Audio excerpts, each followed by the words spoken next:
Hepinize merhabalar arkadaşlar. Kanalıma videoma hoş geldiniz. Bugün sizlerle birlikte bir slime videosuyla karşınızdayım. Bugün tutkalsız boraksız bir slime yapacağız. Bu slime oluyor. Denedim çünkü. Şimdi hemen merak ettiyseniz videoma geçelim. İlk önce malzemelerimi sayacağım. Herhangi kap kaşık, bir şampuan, sarımsaklı şampuan, sıvı sabun ve bebek şampuanı. Şimdi hemen slime yapmaya geçelim. İlk önce bu sarımsaklı şampuanın markası Şart bu arada. Sarımsaklı şampuanımı döküyorum. Böyle. Onu döktüm. Sırada şampuanımız var.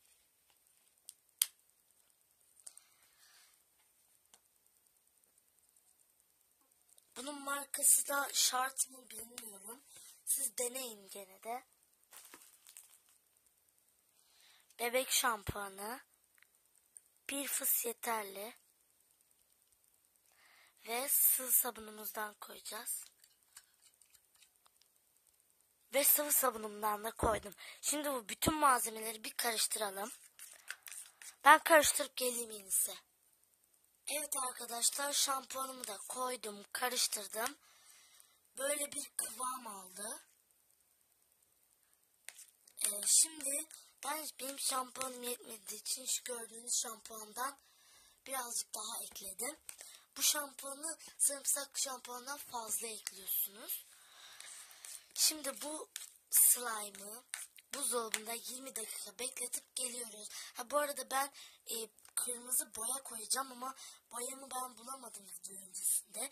Bulup koyup karıştırıp geleceğim ve sonra karıştıracağım. Buzdolabında 20 dakika bekleteceğim ve geleceğim.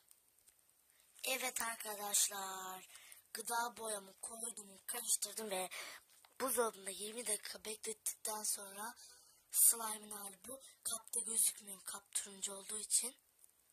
Bakın, ele yapışma var biraz, o kadar olacak çünkü tutkalsız boraksız yani. Ama onun öyle olmasına rağmen çok güzel bir kıvam var. Gerçek slime gibi esmiyor. Yoğun bir kıvamı var.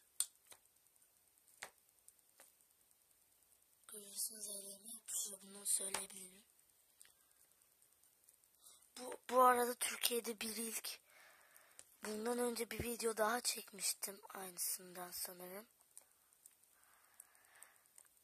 Ben bayağıdır slime videosu da çekmediğim için çekeyim dedim. Böyle güzel bir slime. Evet arkadaşlar, böyle bir slime elde ettik. Evet arkadaşlar, bugünkü videom da bu kadardı. Eğer videomu beğendiyseniz beğen butonuna tıklamayı, kanalıma hala abone değilseniz de abone olmayı ve yorum bırakmayı unutmayın. Bir sonraki videoda görüşmek üzere. Hoşça kalın.